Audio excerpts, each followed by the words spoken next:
Sorry. Good evening, everyone. Welcome to the first board meeting of the school year. I'll call this meeting to order at 7 o'clock. And Lisa, can you take roll call, please? Campbell? Here. Mrs. Claudia? She'll be absent. Mrs. Franklin? Here. Mrs. Gujudi? Here. Mr. Heisman? Here. Mrs. Kelleher? Here. Mrs. Russ? Here. Mr. Schuman? Here. Mr. Zabrowski? Here. Dr. McCree? Here. I can't believe I didn't know that one. Right next to each Did you get the Italian pronunciation? Wow, that's awesome. name is wrong Mrs. anyway. Arnesta? Mrs. Berry? Here. Mrs. Rosano? Mrs. Bennington? Here. Mr. Butwell? Here. Ms. Colciola? Here. Mrs. DeMaro? Here. Mrs. DeTuno? Here. Mr. Huckle? Mr. LeMay? Here. Dr. McLean? Here. Ms. Maher Prestash? Here. Mrs. Middlebrooks? Here. Ms. O'Leary? Here. Ms. Shepherd? Ms. Telma? Here. Mrs. Weisfeld? Here. Marcel? Here. And David? Complete. Okay, thank you, Lisa. Moving on to approval of our agenda, additions, deletions, and a review of our highlights. We have our accountability report being presented this evening. We have also information on the Cromwell High School track, an infrastructure update, and I would like to just move new business item K up to new business item B, and that is the Board of Education self-evaluation overview process. We have Nick Caruso from CABE who's here early, and I'd like to respect his time and get him out the door if we can. So with that, is there a motion to approve the agenda? Kelly, is there a second? Alicia, all in favor? Aye. Opposed? Abstentions? Motion carries. Agenda is approved. Moving on to correspondence, I have none. Do you have anything, Dr. Macri? Okay. Public comments. Before I read the rules for public comments, is there anyone here that would like to make a public comment? Okay. Hearing none. Reports of liaisons from the Town Council, Board of Finance, Building Committee, and you have your Building Committee report in your packet. We did have our ribbon cutting ceremony, which several of you attended. So that went really well. And we have on the 24th the open house, which is open to the community, and they'll be doing tours. Don't have anything else from the Board of Finance or Town Council. Did you? No, we have nothing. And we'll introduce our new student representative this evening. We have Marcel returning. And would you like to introduce your new student representative? He's a junior, correct? Okay. Yeah, I'd like to introduce Jacob Brightman. Hello, I'm Jacob Brightman. I'm Thank you new for Junior joining. Board of Ed Rep. I'm glad to be here. Great. Thank you for joining us. Welcome. And thank you for returning, Marcel. We appreciate it. We'll have our CMS student reps in the October meeting, I believe. Town collaboration updates. What would you like to mention there, Dr. Macri, if anything? Nothing. No? Nothing at this time. Okay. I can't remember if I mentioned at the last meeting that there will be a public hearing for the facilities group that Mayor Demetriadis is putting together, which Claudia would like to join. So that's coming up as well. And it's just solidifying what we have in place and making it more official for facilities. Other than that, I have nothing else. Superintendent's updates and responses to Board of Ed comments, action items from our prior meeting. Dr. Macri. Great. So we had a great start to the school year. Everything went really well, including at the middle school. There were a few bumps in the road, but they've been figured out. A huge thank you to Miss Cocchiola and Miss Middlebrooks. They really just continued to work at the process of what that was going to look like as far as drop off and pickup. And I did have the pleasure of being at the door when the kids came in for the first time, and they were just besides themselves. The bunch of the kids who were the first ones were like, "We're the first ones in the new building." And then this little girl stopped and she looked around and she just took it all in, and she said to me, "Is this really all for us?" And I said, "Every last inch of it." So it was really pretty awesome. They were so excited. And thank you to Dr. McLean, who set up a STEAM kickoff for the kids. I sent some pictures. Did you get them? those. I sent them in a second email. I know I couldn't get them to download. So they had a wonderful time. We went around and spoke to the kids, and it was a really nice kickoff. So far, so good. We went around to all the other schools. Kids were happy to be back. It was wonderful. We're just off to a great start, so I'm very happy about that.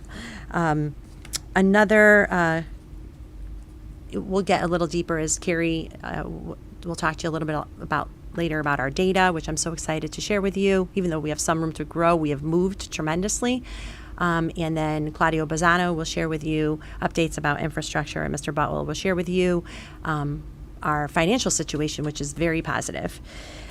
I also we did receive the letter from the federal government saying that our funding for IDEA has been approved, so $461,000 is approved. I also received we received a letter from the State Department of Education that shows us all of our title grants, the ones that we were in fear of losing. And as of now, we are on the books for receiving them. We actually are going to receive, looks like about $14,000 more in our grants. None of them have been put in the EMGS system as of yet across the state. So there is still that possibility that ours may not be dropped in there because of our OCR situation, but it's looking pretty positive, and it looks like we're not going to have to worry about that. But I'll let you know for sure when it's in there. So that was good news. I was very happy to receive this packet from the Consolidated Grant Allocations Award year. And we were in there, so it was great. And then we met with ESS for our kickoff, Sari O'Leary and myself, and we, of course, are always talking about ways where we can apply for grants, and we haven't had much luck with grants. There are many grants out there at the State Department of Education level that we're going to apply for. However, there are some grants that are being funneled for social emotional support through Matt Lesser.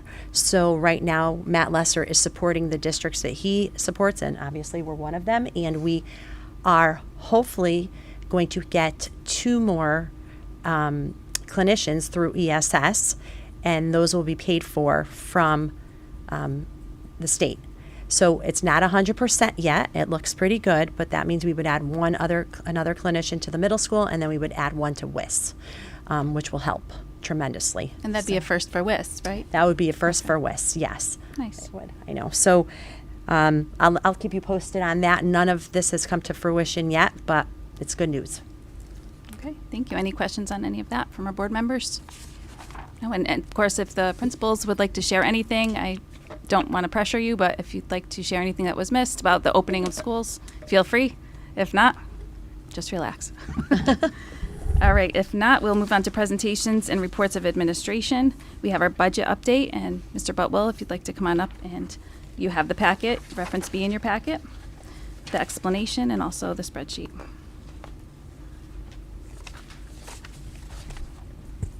Hi, everyone. I left at your seats. We had to just update the budget memo slightly in a positive way. But we are in very good shape as we close out the 24-25 year.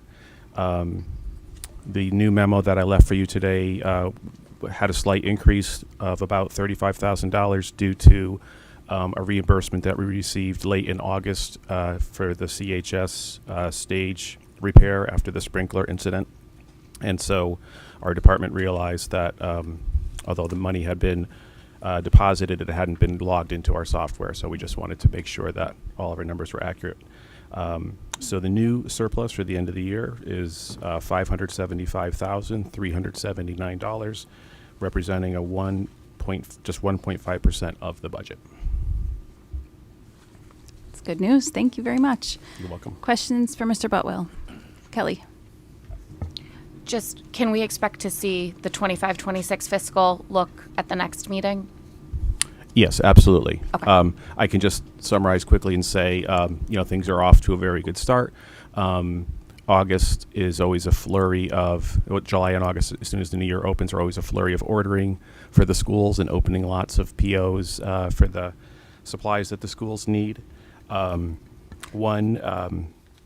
One sort of unexpected situation that we have had at the beginning of the year is just making sure that we have enough support for our students. So we have had to hire some additional paraprofessionals at each of the schools, a total of 6 across the district. So that's about $125,000 that we weren't anticipating. Any other questions?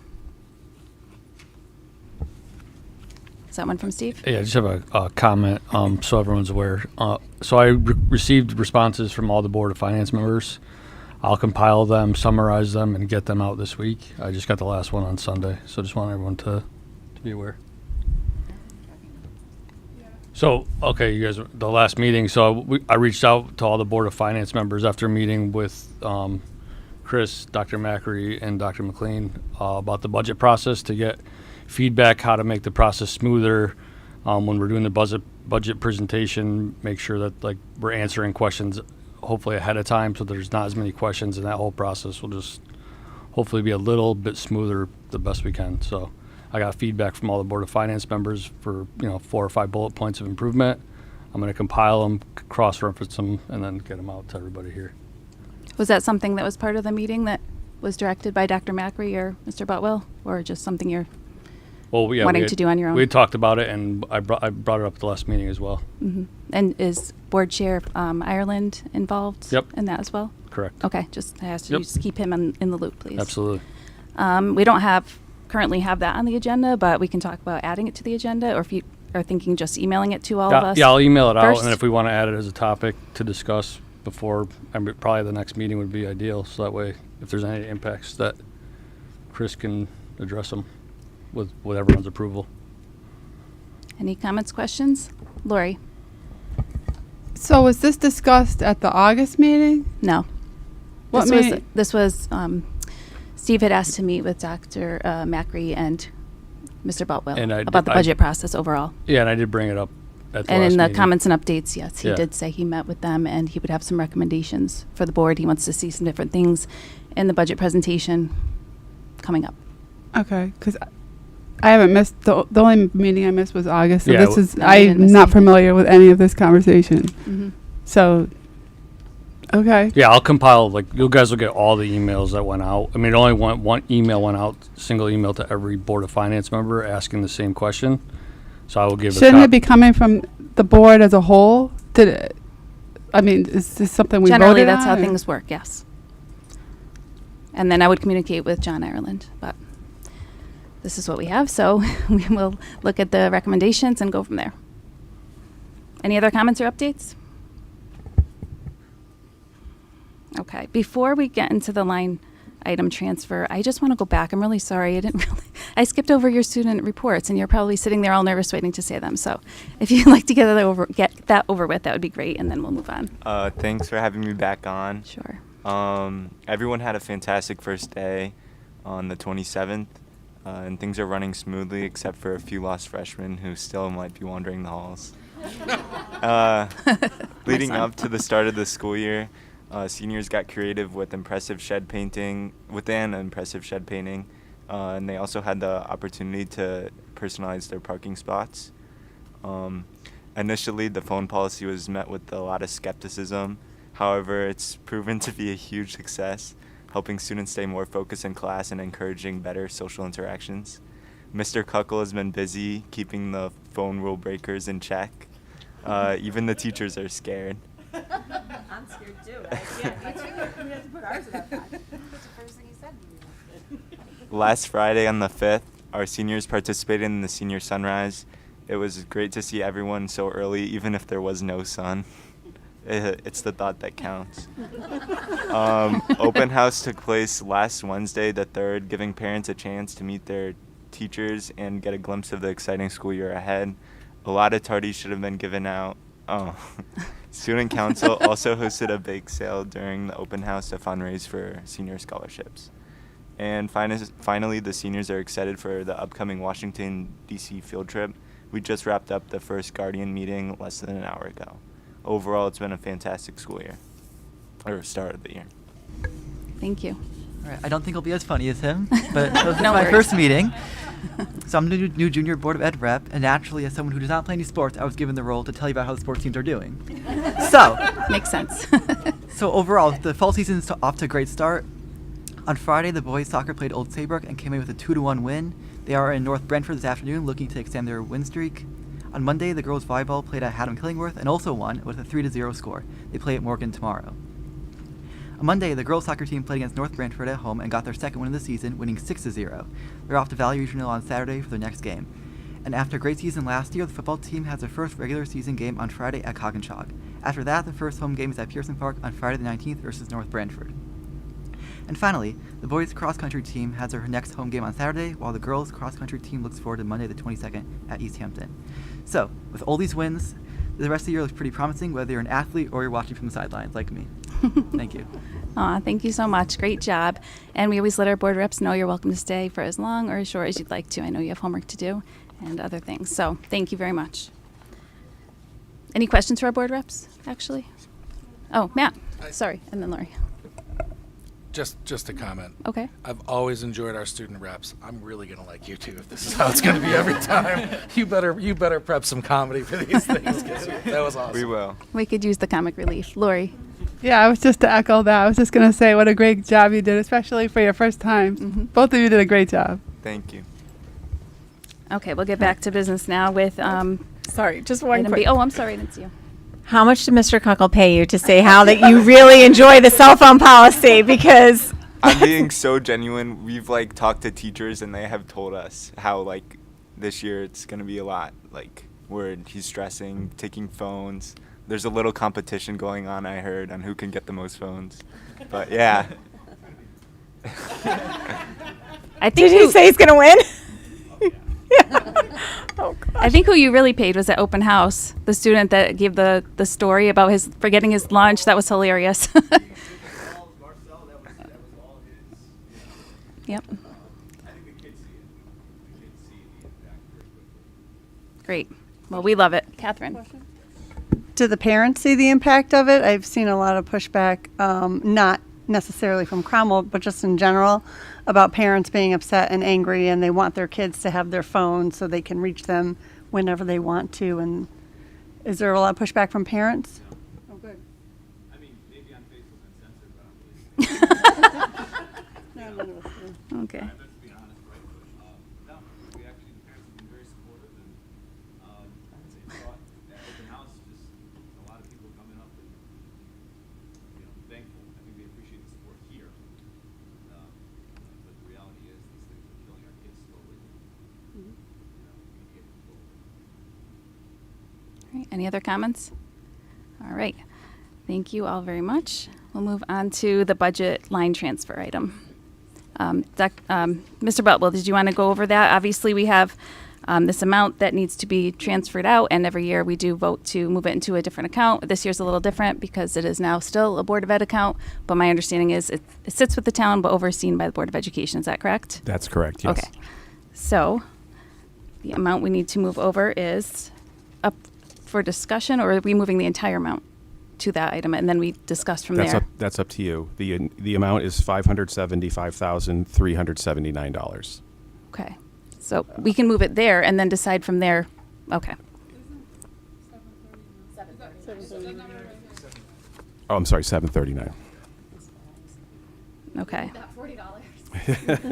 My apologies. So is there a motion to move $575,739 to the unexpended account? Kelly, is there a second? Alan, all in favor?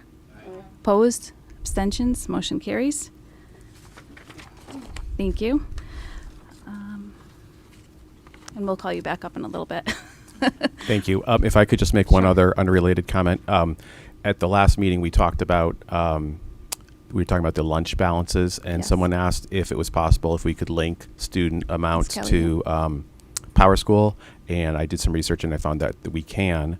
So I'm working with our Power School person to get that set up. Great. Thank you for doing that. Okay, new business item A, welcome our new staff, which we had a reception out front, and we're so glad to have everyone here and that they've chosen Cromwell. So we are thrilled and thank Michelle DeMoro for all of her hard work in getting everyone here. Next up is item B, the grounds. Next up is our representative from CABE. We have Nick Caruso, and he is going to give us an overview of the Board of Education self-evaluation process. And he'll be handing out a copy of what CABE's evaluation looks like. I also emailed a digital copy. If you could just make sure the mic is still on. There should be a red light. Is the mic on? There should be a red light. Red light, yep. Okay. Okay, Thank you. Pleasure to be here tonight. My name is Nick Caruso. I still have to get used to my new title, Associate Executive Director for Field Service and Technology. My primary role at CABE is working directly with school boards. The last time I was here, unfortunately, was 2014. I'd like to increase that if I can, working with you more directly if it's possible. I was also here in 2004, so I've been around a while. Board evaluation, I took very short notes here, just to remind myself exactly what I want to say. And then I think I handed that paper out. So, here it is. It's been a long week already, and it's only Tuesday. Sorry. Okay. So, I guess to start with why. Why do we do self-evaluations? I know that was one of the questions asked for me to answer. There's a lot of research now, but originally there was no research on what effective school boards did. You know, there was no definition, no research that showed if boards did certain things, then student achievement would improve. And about 20 years ago, the Iowa School Boards Association came up with their Lighthouse Project, which was a really deep study on what do school boards do that's different in high achieving districts than in districts that are challenged. And we're talking about like districts, so they might have the same exact demographics, but something's different. And so they did a really deep dive. It was funded by the National Science Foundation. I believe they had some Gates money, so this was a big time deal. And out of that, they found certain characteristics that high achieving districts have with their boards of education.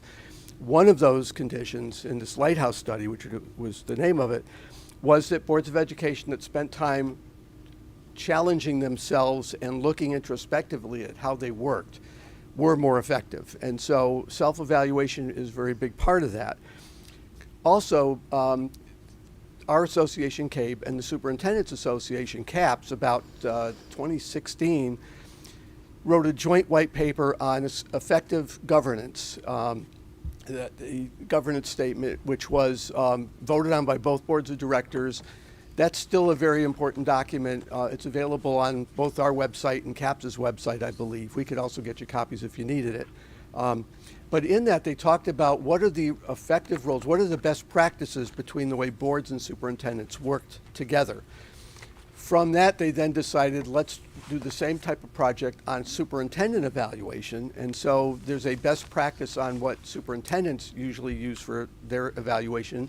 And included in that document also included the document you have in front of you, because they realized, both organizations realized, that before you can effectively evaluate the superintendent, it helps to understand how you're working together. So they typically recommend board self-evaluation followed by superintendent evaluation.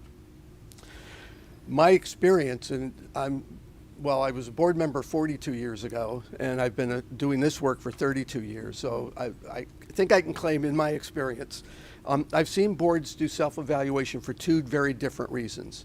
One, they're good and they want to get better. And two, they're highly dysfunctional and they just want to survive. Unfortunately, a lot of the boards that aren't working effectively don't even think to have a self-evaluation. So it's that board where it gets so bad that we better do something because we're not getting, students are suffering because we're not making decisions that help children. And so those are the two reasons why boards typically do it. A lot of boards actually have within their policy that the board shall do an annual self-evaluation. It's not a bad idea to think about that if you don't already have it. Some boards have it in the policy manual and don't do it, but that's not good practice. So I want to talk for a second how we have developed this tool specifically, and then how we could help you do this process if you want to do it. So going back about 20 years ago, periodically we had a stack of board self-evaluation tools from different districts around the state. I think we had one for probably half of the districts in the state. And every once in a while someone would call up and say, do you have a form? And we'd go through the pile, and this one looks good, or this is a like district or something, and we'd hand it out. And then finally I decided to really look at it because it seemed foolish to have all of these different tools. So I went through and I categorized, and basically all of them asked the same questions. They did it differently and they did it in different order, but all districts really were looking at the same characteristics of high performance in their evaluation tool. So we compiled a list a best practice of all of those ideas, which was the precursor to this one.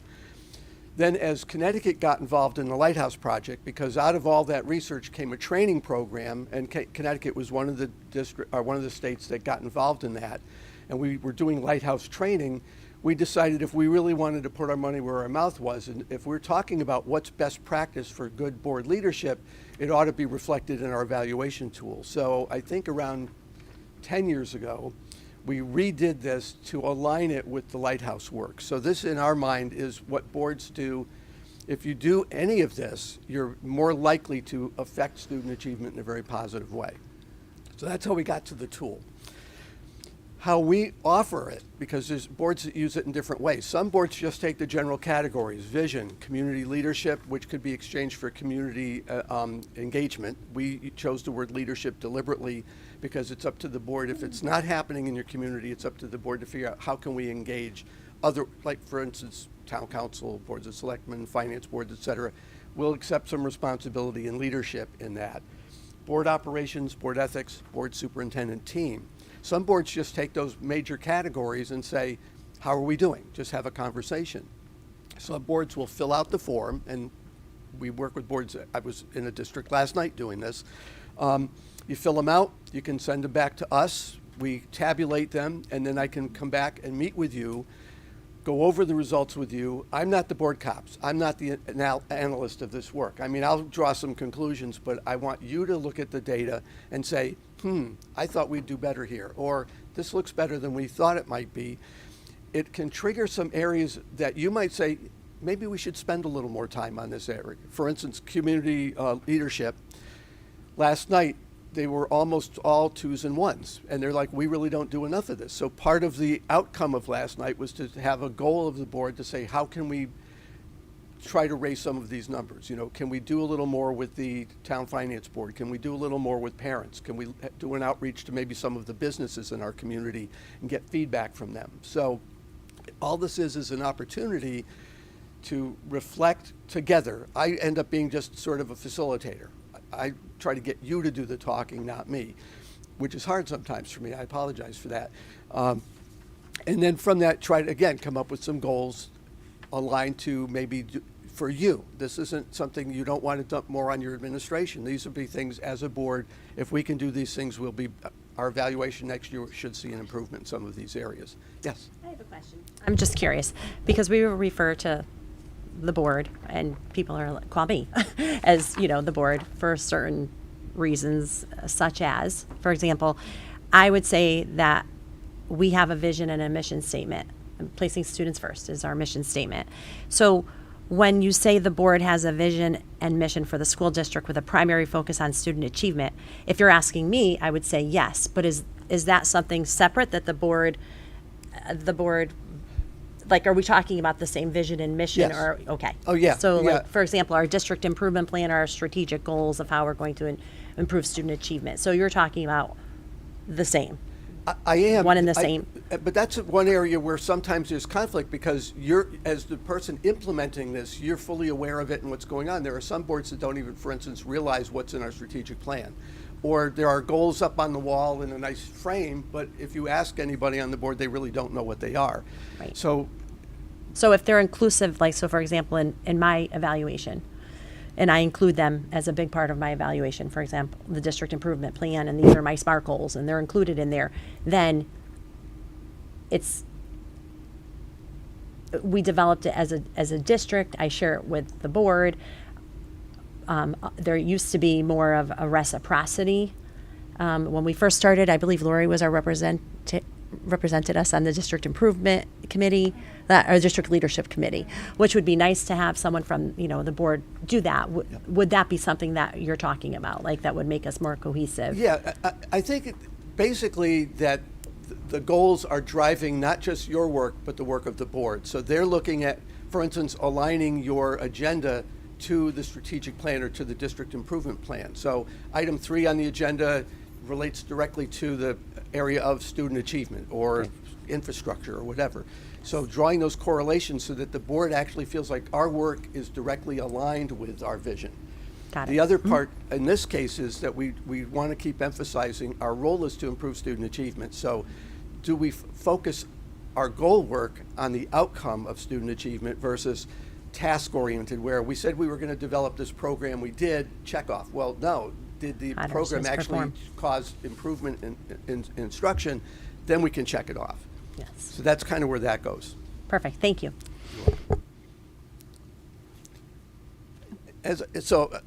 I would just say that and this is all part of your membership at CABE, there's no charge to this. You know, we can collect these. I asked for a couple of weeks lead time. Last night, we got the last 2 of these Monday morning, and we had to collate it, and our receptionist had been out all last week, so the first thing on her desk this morning, you got to help me out.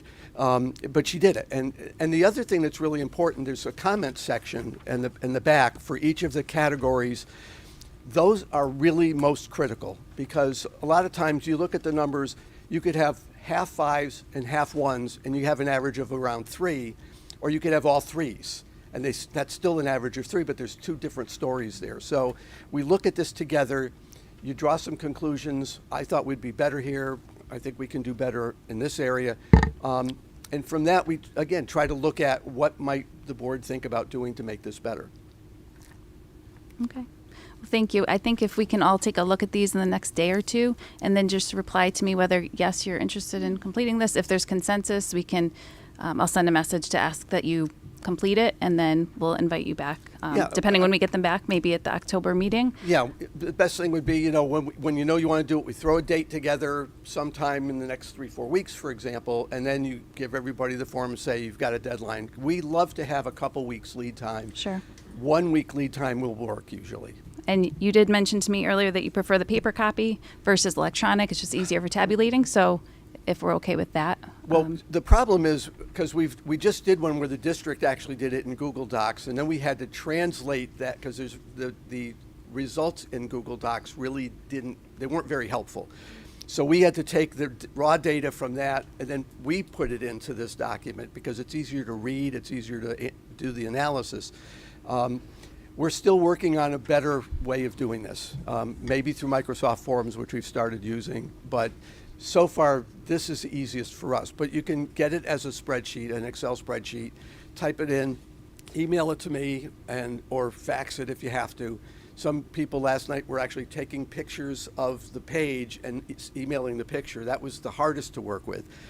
Because again, the comments, it's really nice if you can just copy and paste them right in, because we just come up with one document of all the comments, no attribution to who did them, because we want you to feel comfortable with anonymity.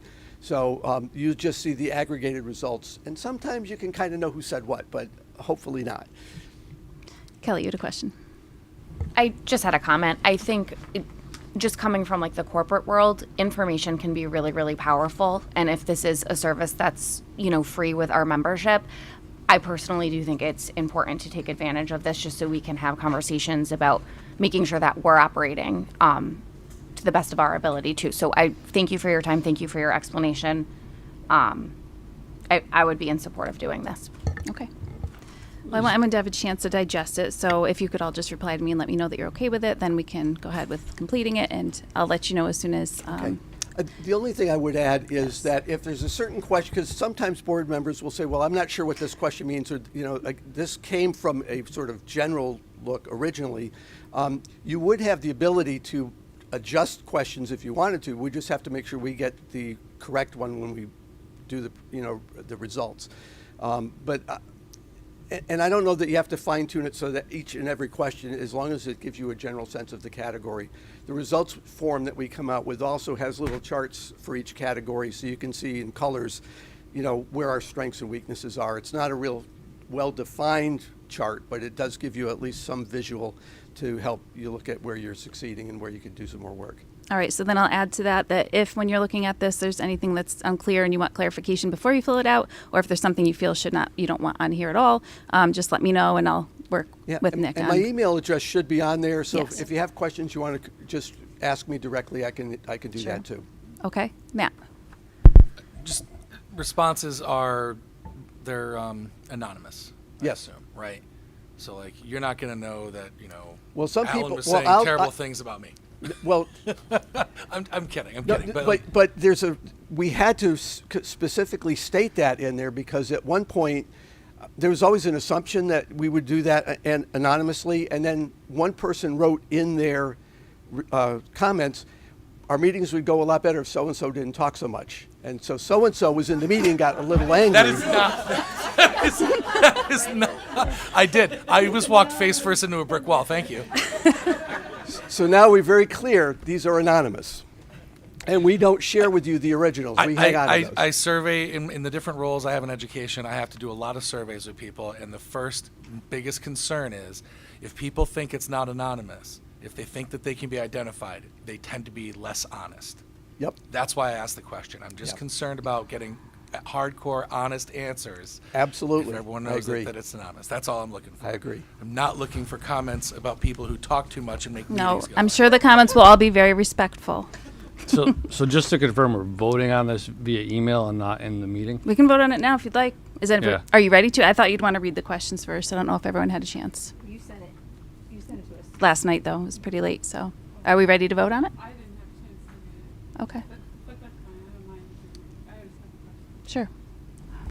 So when we fill it out, and we're filling it out on this paper, keeping with the idea that it's anonymous, so are we like putting it in an envelope and giving it to Selena? Not to or- me. No. So we're Thank giving you. it to you. So I'm you're gonna come know who collect said them? what, because if you email it to me, I have your email address. We don't put that information in the results, and we just put it in a file and it gets buried. Mail it to you guys or Because mail it it's a to Kate? CABE document, basically. We haven't had a problem with that in the past, but I'm going to know because I'll see, you'll email them to me, and I keep Right. a folder with the emails to count, make sure everybody gives us their copy. But we don't put that information in the sheet that we share with the board. So I guess we're completing them online then, if we're emailing them. You Correct? can do it on the easiest way is do it in an Excel spreadsheet and then email me the spreadsheet.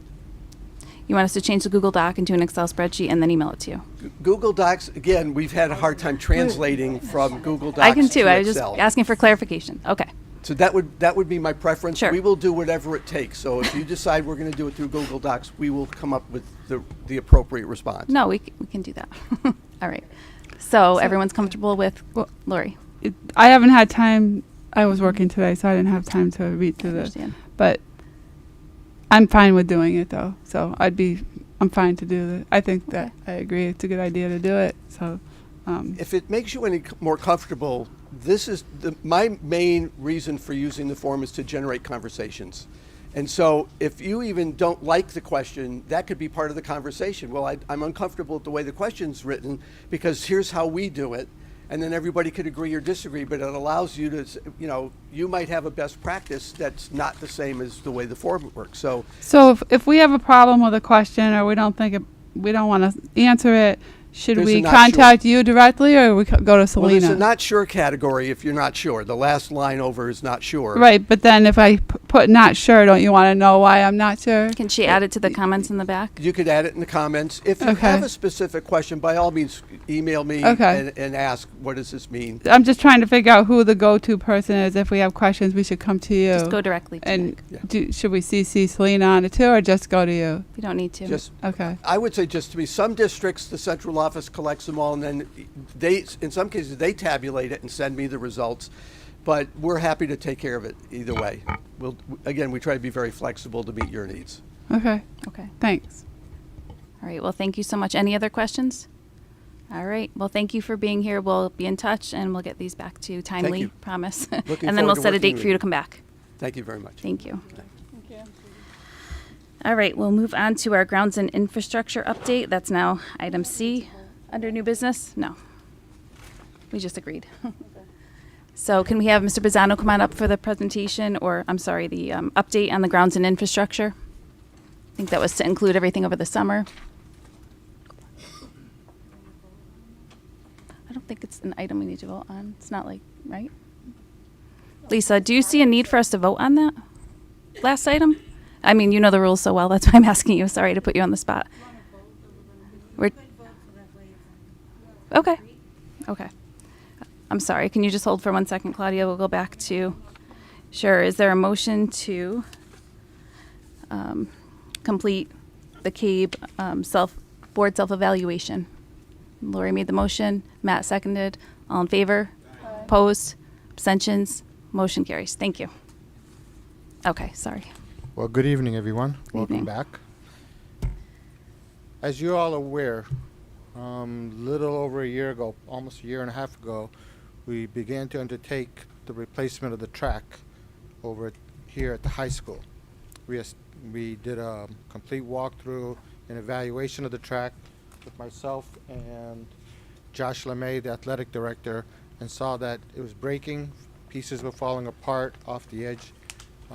We had a professional come in and we discussed with him what he saw of the track and what the best course of action was. That professional determined that the asphalt, which holds the integrity underneath the rubber, was intact. What had failed was the actual rubber surface on top. We went ahead and procured an estimate of what the cost would be. At that time, it was approximately $400,000. We included in our capital improvement plan and our 5-year plan and requested that funding from the town. As you're also aware, that funding was not approved. We were asked again to reach out to the company and get an updated quote. Almost a year has elapsed since the last quote, and overall the cost has increased by about $15,000. The cost is $382,500 to replace the rubber surface and an additional $20,000 to put in the track exchange zone. And for those that don't know what the track exchange zone is, the area of the track where in a relay they exchange the baton. Having it a different color, it's about 30 meters long, gives a better visual to the runners to determine to stay within that area to pass the baton. Tonight, before coming here, I spent about an hour over at the track, and I had the pleasure of kicking out probably about a half a dozen kids on e-bikes. One kid came over with a go-kart on top of the track. Oof. So I proceeded to kick them out. While I was there, I walked around. I've been having conversation with the athletic director, Josh LeMay, over what is the best course of action for this track. We also reviewed the long jump and the high jump. Though it's not included in this quote here, we are going to go ahead and at least reach out to this company, this vendor, to get an additional quote for that area. There's a cost savings associated doing it now because they don't have to remobilize and bring all that equipment over. While they're here, it's the same product that they're going to be installing. So it's just an additional product with much less labor. So as part of this process, we are going to move forward, at least get the quote, and then ultimately, between the board and the town, we'll make a determination whether we should proceed or not. Any questions? I have a question. So we have the quote in front of us for the piece you mentioned, but now there's another piece that we will need. And I know tonight we were considering whether we were going to use some of our unexpended money toward that. And then if there's a remainder, the town is interested in potentially picking up the difference. So I'm not sure how we can accomplish this tonight without knowing the rest of the quote, unless we want to just base it off what we have. Well, if I may. Sure. Whatever cost in addition, Mm-hmm. if we are to replace the high jump and the long jump area, it'll be very minimal compared to this overall. Mm-hmm. If this is an opportunity to have a conversation whether we move forward, I would recommend that you still have that conversation regarding the quote that we have on hand for the areas that we already have on hand. And that the additional quote, once we receive it, we can have that discussion. It could be around $10,000 to do those two other areas. On a project of $400,000, I don't personally, and I don't believe that $10,000 is going to sway us yes or no whether we're going to do the track itself. What may come out is we may have to wait for a future time to do those areas, even if it costs more. But the track is critical only from the area of we've already lost one summer as conversations have gone back and forth to determine how we were going to proceed. Yeah, so that was my concern, is just I don't want to waste any time. And in talking with Mayor Demetriadis, he was open to working together on this, and pending what we decide to do tonight, he would be willing to put it on his agenda for tomorrow night's town council meeting to potentially approve the difference of what we need from what we decide to put toward it. We talked about using some of the money left over this year toward the track, kind of just to show some good faith to the town. Obviously, they've supported us, and now we can help. So that's where I think the discussion needs to go tonight, is how much of the unexpended do we want to allot to this? And then if we do approve that, then it'll be on the agenda tomorrow night for the difference, hopefully. Alicia. Sorry, I have two questions. One, and I don't know if this is a procurement question for Mr. Butwell, but how many quotes do we got a quote from one company.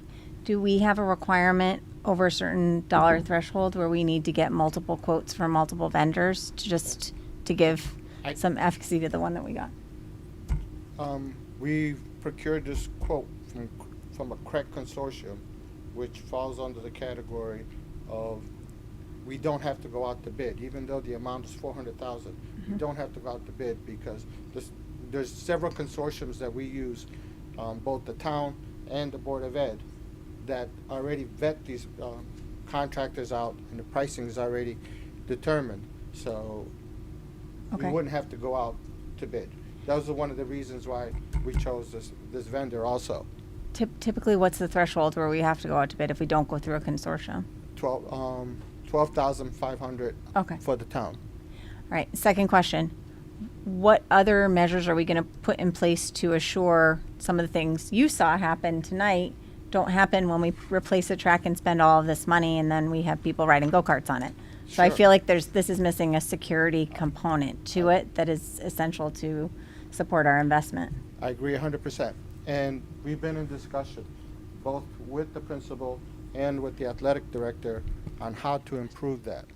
One of the things that we saw was initially when we inspected the track back a year ago, there was metal bleachers on top of the track because the parents didn't want to look through the fence, and we only had 3-level bleachers, and if you put them outside the fence, they were definitely below the fence line. So one of the things was it didn't make sense to have metal bleachers sitting on top of a track. Plus the proximity to the field, whether it's soccer or whether it's lacrosse, a ball sent in the wrong direction could injure someone. So this summer, through the town, we procured the funding to install bleachers. If you go there now, we've already poured the pads. We bought 10 raw-high bleachers. They'll be secured and anchored on concrete, so people will be above the fence line, and there's 2 sets, and each one fits about 150 people. So not only we got rid of those little bleachers, we actually had an incident. So this will eliminate that problem, and it'll also be a better viewing area. And we made sure that has handicap accessibility to that area. And so we're going through all those details, and we hope to have the actual bleachers delivered on October 1st. So we hope by mid-October to have them assembled and installed.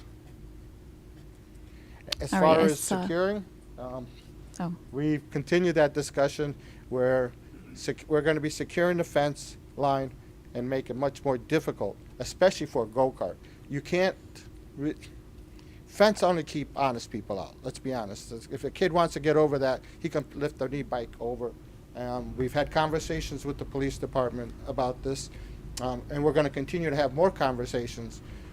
The world is changing when it comes to e-bikes. It's a new phenomenon, and everyone hasn't decided exactly how to deal with it. We're going to increase the signage to make sure that at least the police have some recourse to say, you saw the sign, you're not allowed here. Kids can't say, well, I didn't know, I didn't understand, nobody told me. So we are trying to put some additional barriers in place to prevent anyone from damaging the track. Is there surveillance there? No. Okay. We don't have Because I think the cameras out. tennis courts have surveillance. I was just curious. I saw Alan, then Matt. The question in timing of this. Well, I'm concerned that we have, we still have that possible lawsuit. All things look good on that part, but when would this have to occur? Could not this? It has to be during the summer, both from a weather standpoint and from athletic programming standpoint. So we can't fix this until. We won't be able. If we put all the pieces in place, we want to hit the ground running as soon as school is out and all the sports have completed, so we can get it completed and done before school starts, before actually kids start. All right, so this is practicing. 10 months before we even start this project. 10 months before start of construction, but if you work the timeline back, you need to start making decision whether you're going to do it soon so that we can get the contract in place, have the materials ordered, and ready to go. But that's one of the challenges we faced last year was while they were discussing how it was going to be done, How much of a time frame do you need? I would recommend at least 4 months before the start had the contract in place, which is about 16 weeks. Okay. To allow for the procurement of the rubber and the scheduling. All right, so we could earmark a certain amount, but we don't have to spend it and see what the town Well- does. And then we can wait and see. By that time, we should know what happens with this Go ahead. lawsuit. But So I just would like to advise you that always, with the exception of this year, we have had incredible special education costs. We also have a situation with DACO that we're going to discuss later. And we have the OCR case that we still don't know about. I still see that we should be providing some of this funding for the track because our kids need it and they've waited long enough. So if this is a way that we're going to get it, I think that you should consider putting some money toward it. Do I think you should consider putting all of it toward it? I think that would not be, I think that would not be beneficial at this time. But you're correct. These are all the unknowns for this year. And Mr. Butwell just told you we just hired 6 more paraprofessionals at a cost of over $130,000. So we have to be careful. But I also think that it would be, I think it would be a good idea to do this so we can get this wonderful track done for our kids and for the community, but most of all for our kids. So keeping these things in mind. And at the end of the day, none of us want to go over budget, whatever we budget.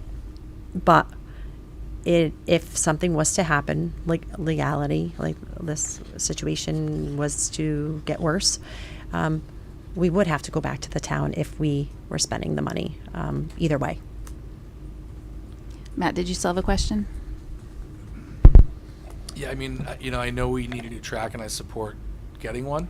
All the things that were mentioned as far as a lot of these unknown expenses that could be floating our way they're what caused me. They're one thing that causes me to hesitate a little bit.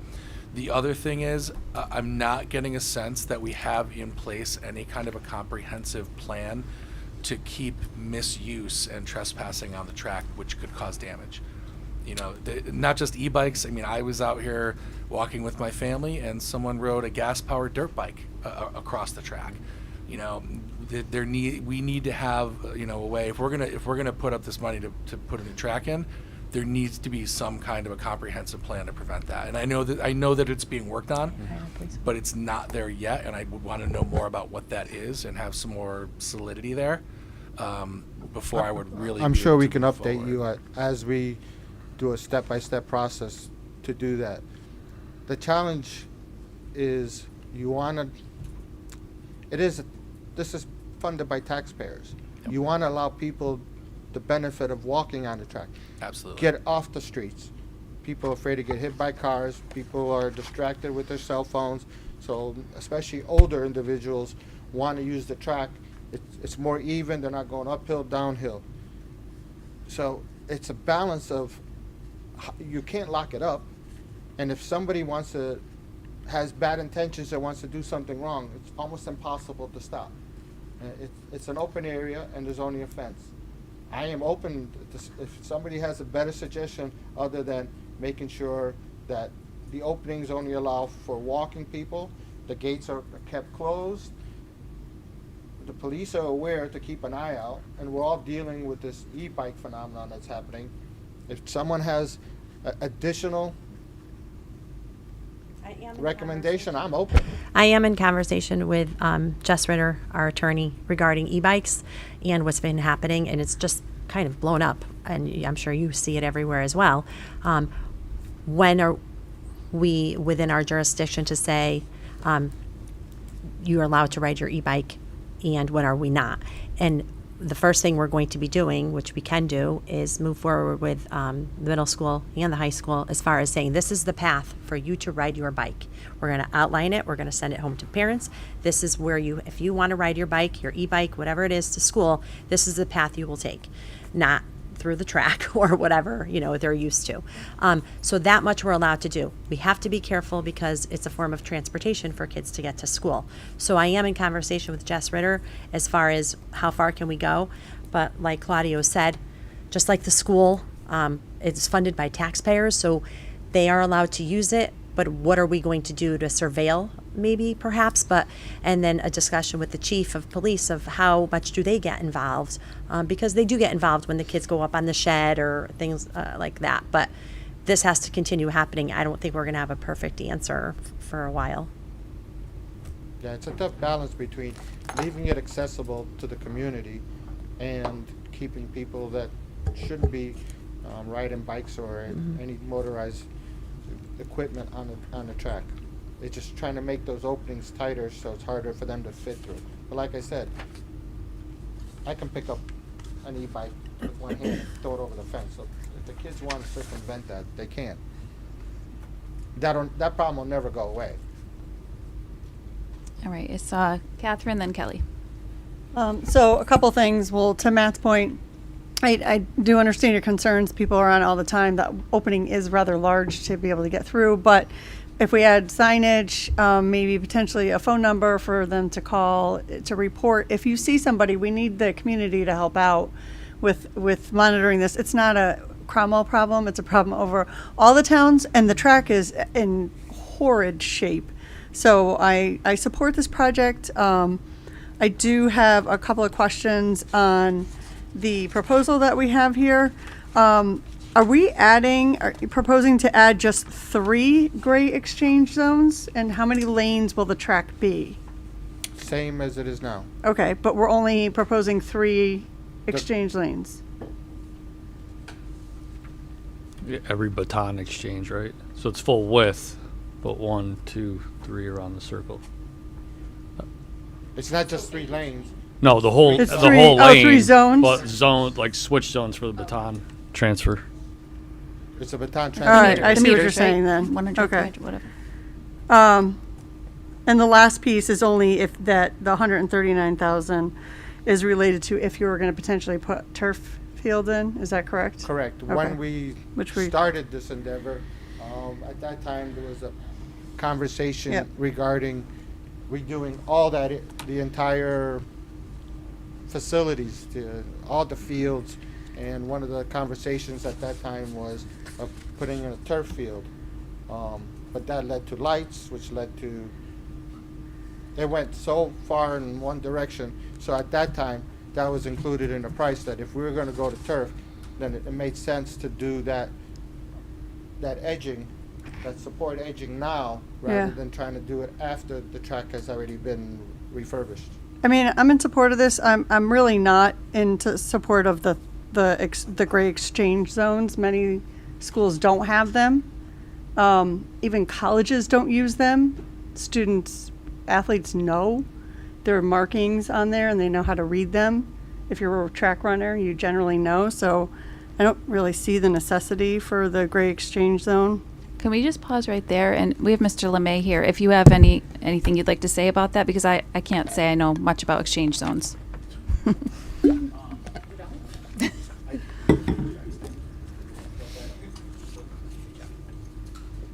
Sure. So just briefly on the exchange zones, can you create a new track without them? You can. It is a safety measure. It does help with the exchanges. That's when athletes are running at top speed, sweating. So it helps them time it out kind of perfectly, gives them the visual. On most new tracks, if you do them, if you're going to do everything the right way, the exchange zones do help a lot. And 3 is the number you would need. You wouldn't need 4 or 5 exchange zones, but I guess that's something for you all to discuss. I know Coggin-Chog did a new track that has the exchange zones. It's not only does it look visually appealing, it looks great. It is an added safety measure. It's not a required added safety measure, but it is something that helps when the athletes are running at full speed. Thank you. Any questions for Mr. LeMay while he's up there? Okay, thank you. Any other questions, Steve? Yeah. Just curious if we're gonna have a warranty on this and what that would be from the manufacturer. Expect it, but everything we purchase has a warranty on there. I didn't see it in here anywhere, but that'd be something to definitely keep track on as we move forward. We'll make sure that we get one. Yeah, and then when was the last time the track was actually paved underneath? Don't know, sir. Okay, because if the pavement, once you take that track off, and if the pavement is damaged, I did a quick estimate today. You're about 175 to 210,000 to repave that track.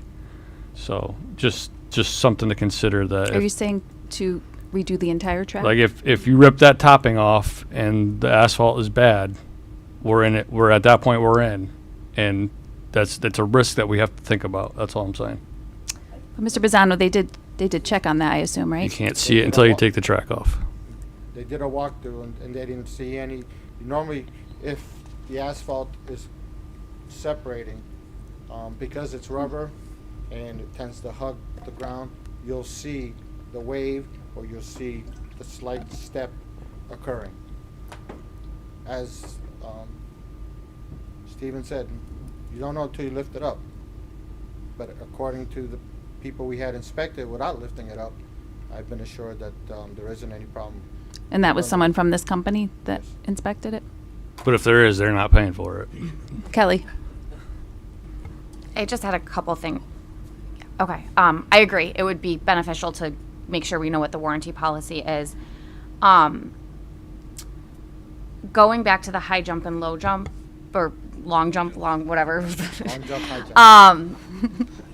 I'm fully in support of moving this project forward. I think it's great for the school. I think it's exceptional for the community. I'm less concerned about security risks because I do realize that this is just a function of like how we're living right now, and I think signage, fencing, all of that. But with that being said, what are the extra costs of the signs going to be? The changes in fencing. I know you said maybe 10,000 here or there for the high jump.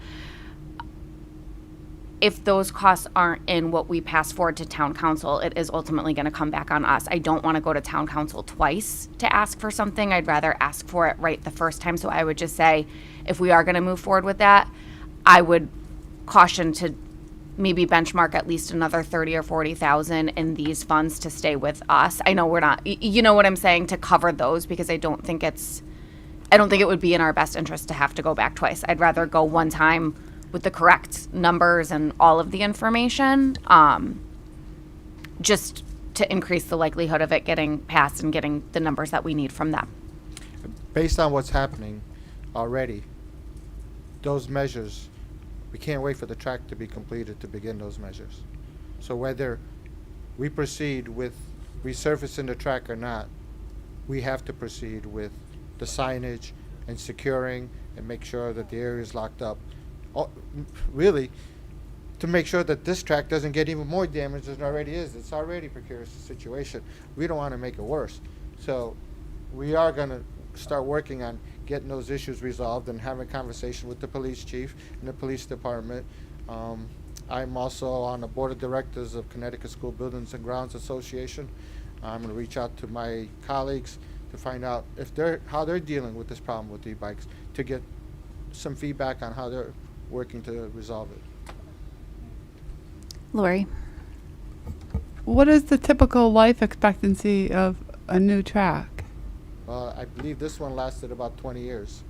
So it all depends how you use it and how you take care of it. Kelly Will change how long it lasts. Kelly probably knows the answer if Josh says it. I know, I think it was like my freshman. I was gonna And that's the same as with resurfacing, or probably not, right? I'm sorry? The warranty would be different if it's just resurfacing versus doing the whole track. I don't know until I ask. Yes.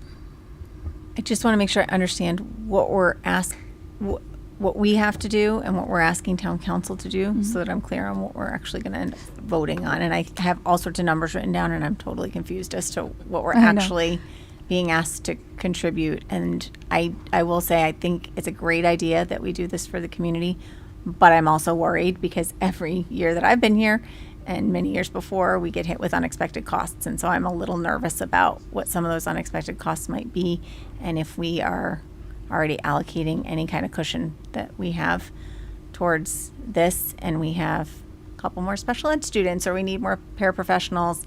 I don't want to be here in 6 months and say, gee, we made a decision and now we're in a big hole, and what are we going to do? Yeah, I don't think anyone is recommending that we give the entire amount to the town, but if there was a certain amount that we felt comfortable as a board saying we can flag this for the track, whatever that amount might be, we have to talk about it, obviously. And then from there, town council would consider approving the additional to get to the amount that we need here, which I assume is the 382,800 plus these other amounts at the bottom. Looks like it comes to about $545,840. No, my recommendation is Not doing that. Okay. Is the So it's just these two. basically 402,000 And the long jump and high jump. 403,000, whatever. it comes out. 403,000? 402,000. Okay. 849, if my eyesight works. 900. We don't know yet about so we don't know yet about the high and long jump. We don't think it's that expensive. The rest of it is about $402,000. I'm just going to give you my 2 cents. You can start wherever you want. I would not go higher than 200,000. I would stay with that. That gives us $340,000 or $70,000 as a cushion for a district that has never reaped these benefits before. And if later you go back and we can contribute more, then we can contribute more. But I would advise you, as your superintendent, to not go above that amount of money at this time. And if you want to play it safe, $150,000. But at this time, I would not. I would advise you to stick to those numbers, but that is completely up to you. Does anyone want to begin discussion of the dollar amount that you're comfortable with? Matt? Well, I mean, it's definitely a benefit to the whole community, and it's definitely a benefit to the school. So if you kind of look at those things as two different entities who are going to use it, then splitting it down the middle seems kind of fair and reasonable. So I'm more on the side of saying I'd like to see it under 200,000. Personally, I'm very concerned about what kind of financial barriers and unknowns we're facing for this year, right? Right now, there's a lot of hope and a lot of supposition that, hey, it looks like we could get, but we've seen that before and have the rug pulled out from under our feet. So, I'm inclined to be a little bit more conservative. I think the problem with this equation is we don't really have an idea of what the town council is thinking on this, right? Because they're the ones that also have to have this discussion. So, I mean, from my point of view, I would rather kind of see town council and this board have a conversation together about what we're both thinking, or even if it's separately, so we both know kind of what we're thinking. But I think this is a decision that needs to include the town council, or at least need to know where they're at. Does that make Well, I sense? think that's the purpose of adding it to the agenda tomorrow night. I have spoken to Mayor Dimitriadis. I know he's very much in support of this. I know Board of Finance Chair John Ireland, this is one of his things he really wanted to see done, and we've been waiting for it for so long. So I do think there is support. I think to move it along, we need to come up with a number tonight to get it to town council tomorrow night. Okay. And from there, it goes to Board of Finance. Kelly? With that being said, is anyone attending the town council meeting tomorrow so they can collaborate and answer questions if they have any, if it's on the agenda? Do you mean from the district? Like from Board of Ed? I can go if need be. I'm just, I do you want to go so you can have a conversation? Alan usually goes. Alan, were you planning to go tomorrow night? Nope.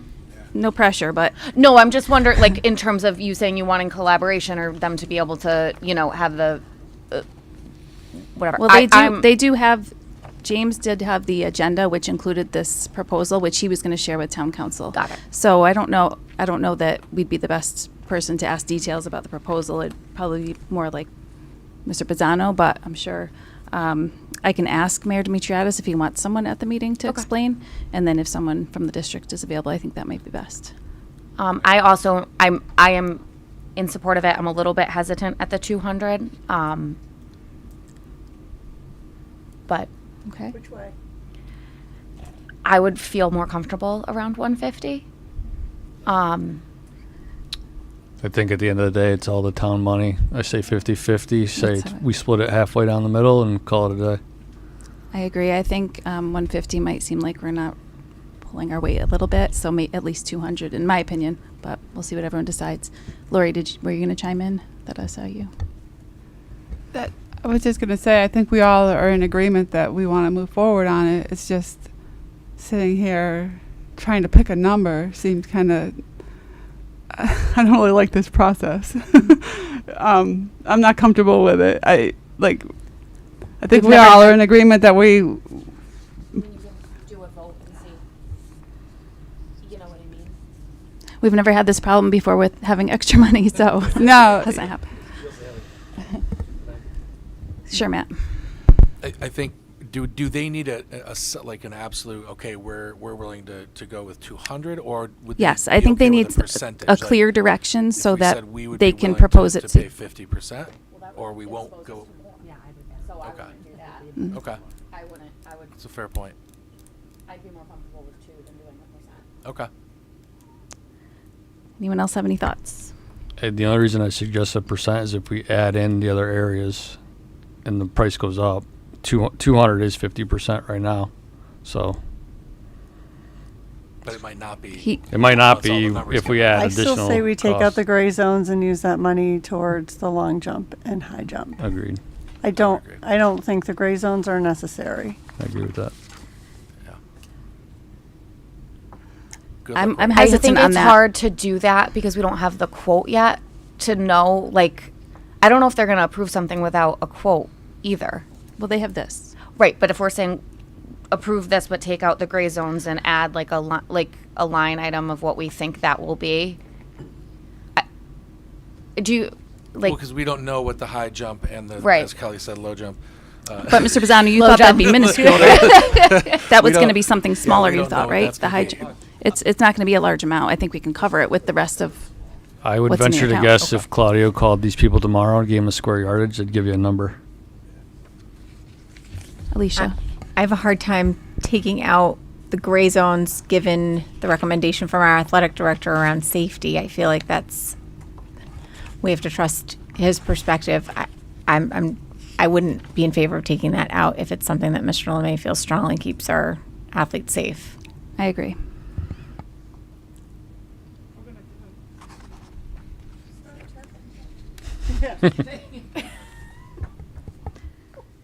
Okay, so what are we comfortable with? I heard the number 150. I heard the number 200. Why do we say Does 200? someone want to make a That's motion? 50% of extras.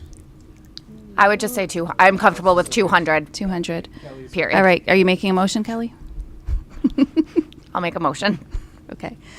There's a motion on the floor for allotting 200,000 of our unexpended toward the track project. Is there a second? Matt?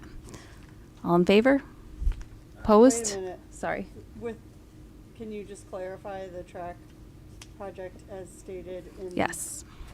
As stated, so that's the 382,800 plus the 3 gray zones, which is 20,340. It totals 545,840, and of that, we're No, 400. sorry. I'm looking at our unexpended amount. I'm sorry. Do you want to add the high jump and the long jump? We won't have. No, because we don't know it yet. So what is the total of those two? 402,000 about. So Thank you, Alan. 403,140. And we are recommending allotting 200,000 toward that project.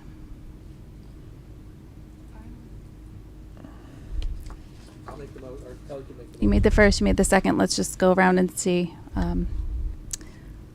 All in favor, raise your hand.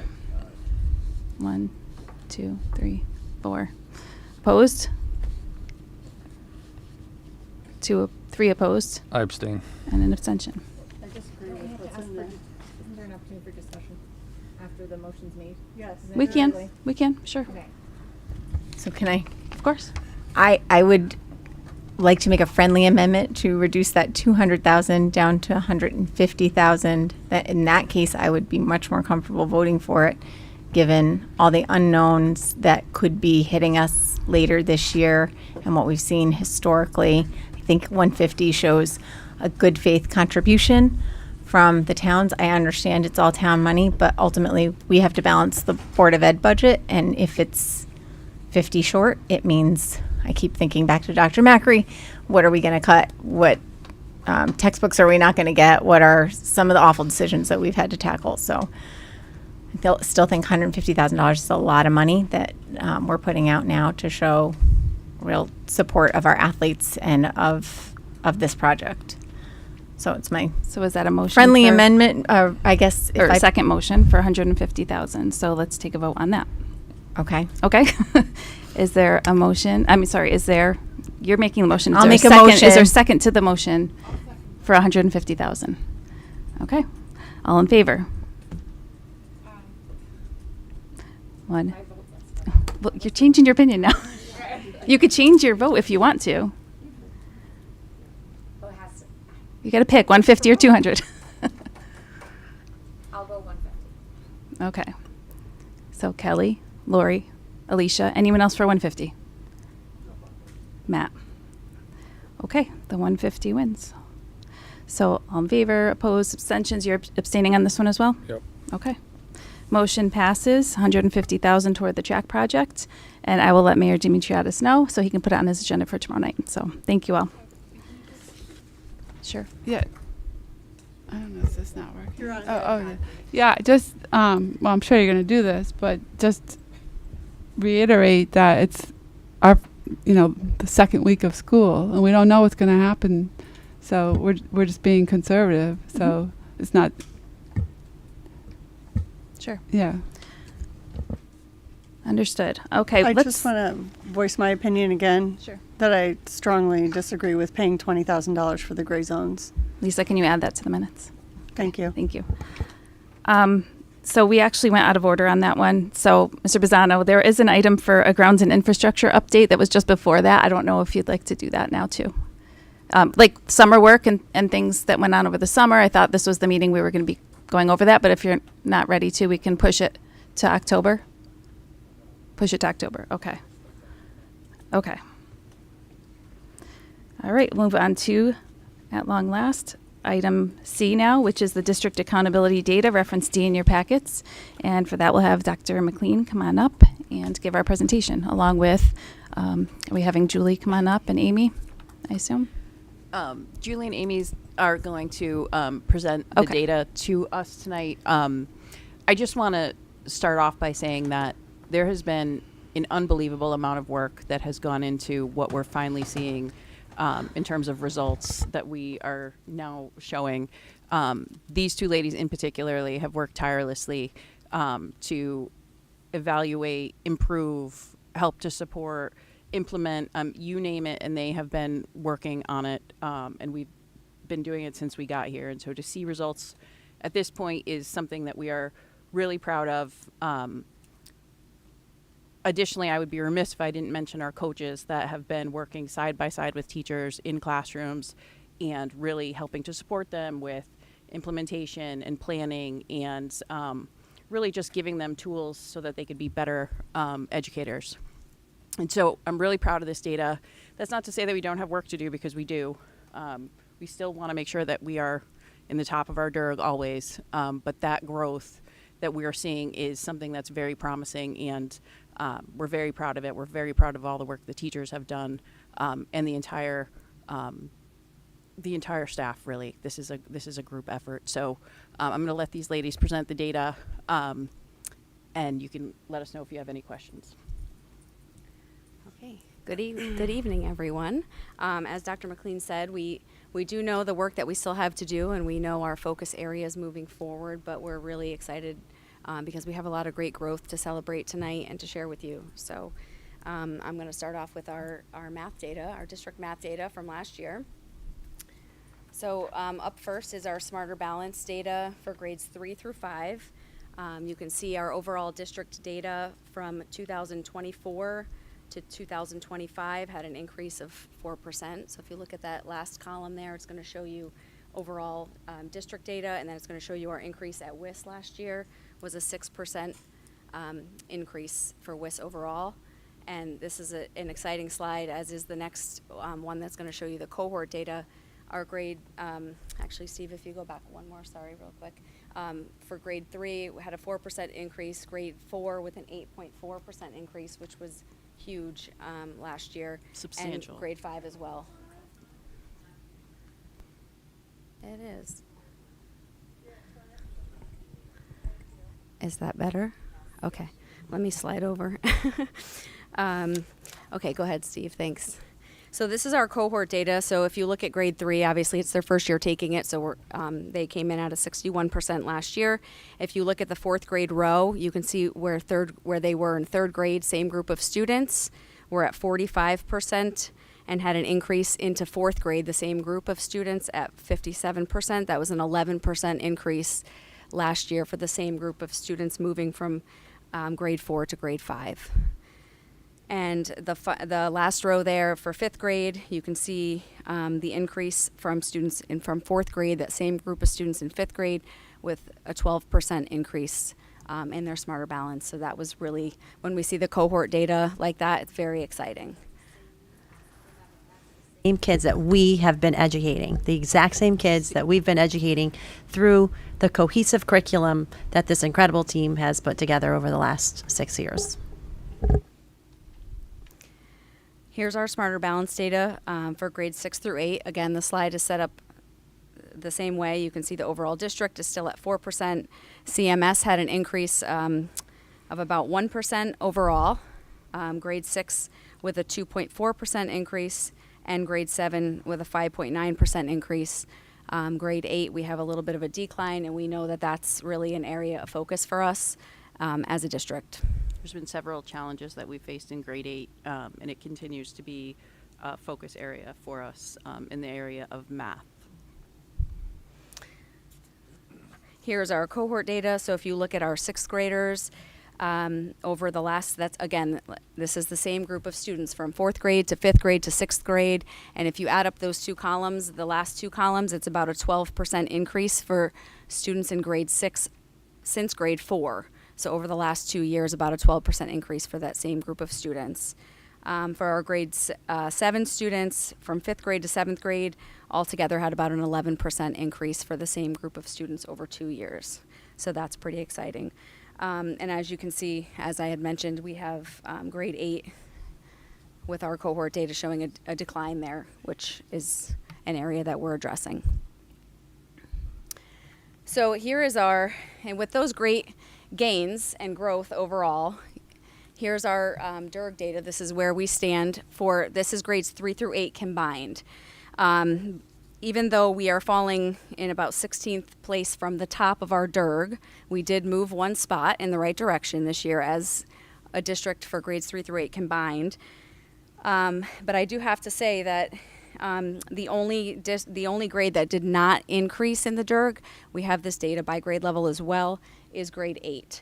So for example, grade 3 moved up 3 places in the DIRG as a grade level. Grade 4 increased 8 places in our DIRG in the right direction. Grade 5 increased 3 spots in our DIRG towards the top. Grade 6 stayed the same this past year. Grade 7 moved up 5 spots in our DIRG from last year to this year. And again, grade 8 went down, which sort of brought down our overall spot in the DIRG. Yes. So what's the explanation for grade 8? Why it continues to be a focus area? Why why they're going down? Yeah, that's a great question. We're taking a really close look at the curriculum in 8th grade, both for grade 8 math and for Algebra 1. We have also been working very hard to support. We've had a little bit of turnover with our staffing in 8th grade, so we're working really hard to support the teachers and build capacity for teachers in our 8th grade math department.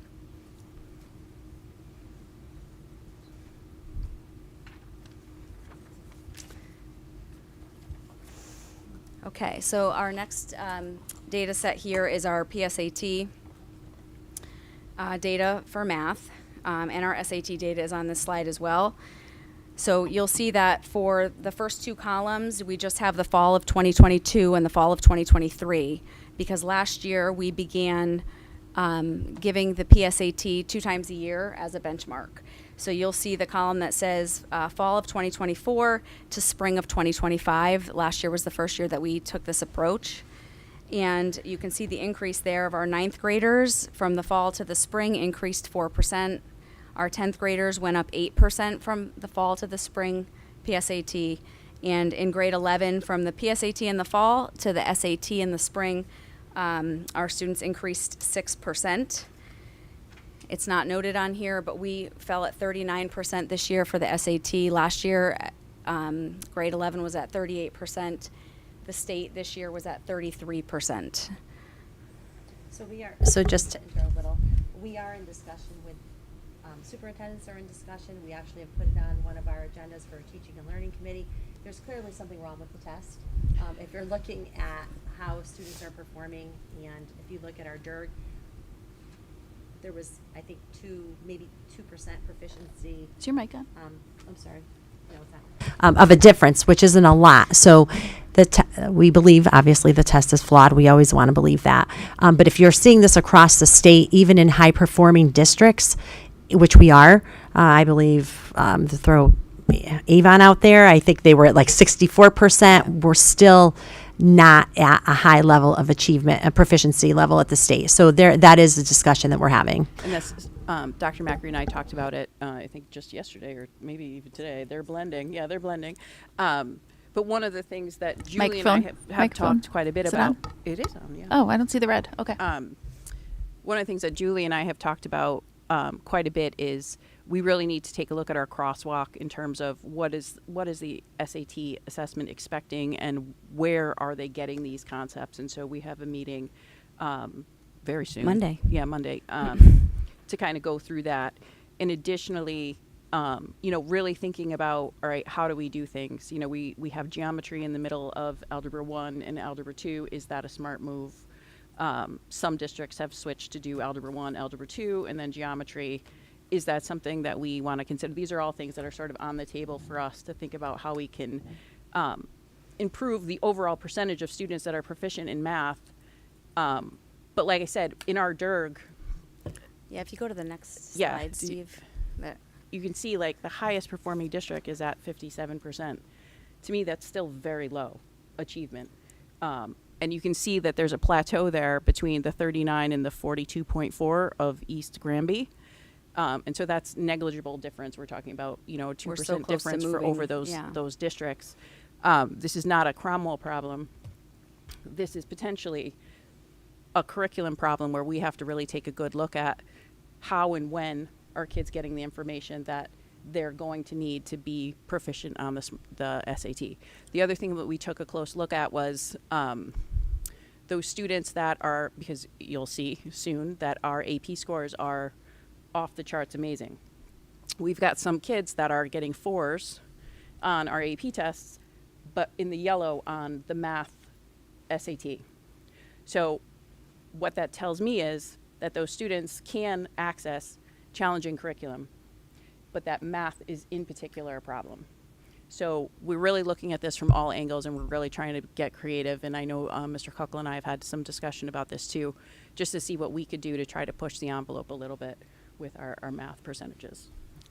And if we look at the data, which we don't have tonight, but when the assessment did change it was 2 years ago, and the data across the state dropped significantly when that happened. And the test became adaptive. We put a lot of great things and worked with Mr. Kuckle this past school year to put a lot of great things in place, and we are going to do that and more coming up this year. So we're excited to see what results that will bring as well. Here's our district NGSS data. So in science, I'm going to share with you how we did. We're pretty excited about our growth here in science as well.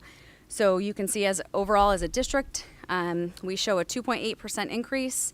But in grade 5, we show a 6% increase, and in grade 8, a 9% increase from 2024 to the spring of 2025. I am going to talk for a second about grade 11 because that number might look alarming to you that we had a decrease. As I was saying, that Amy and I worked really closely with Andrew this past year to put a very strategic plan in place for our SAT and getting the buy-in for students and the PSAT. We put a lot of emphasis on that last year for our 11th graders.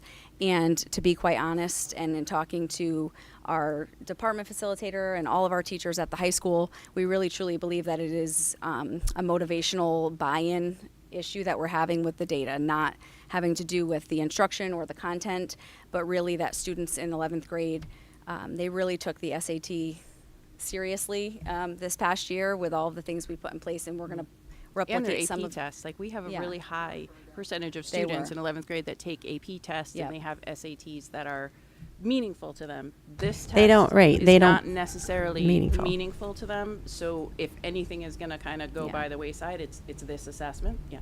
When is this given?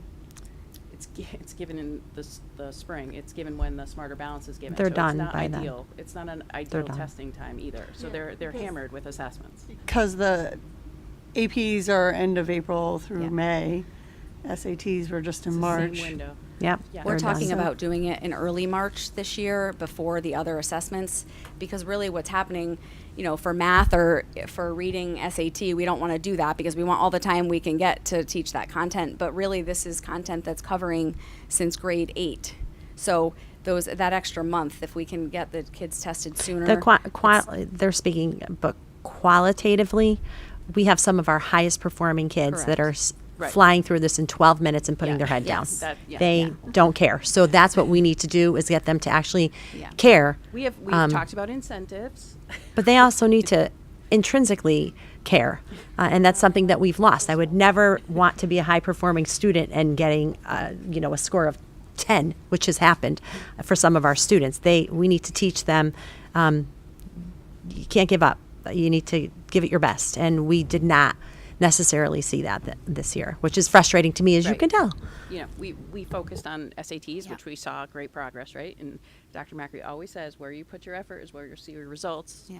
So we're going to put some effort into this. And I don't think it's a curriculum problem, and I don't think there's a pervasive problem in grade 11. I don't think our kids are not graduating with a solid science background, as we can see in our AP tests. I think it's just an over-testing situation and a really a motivational buy-in problem that we have here.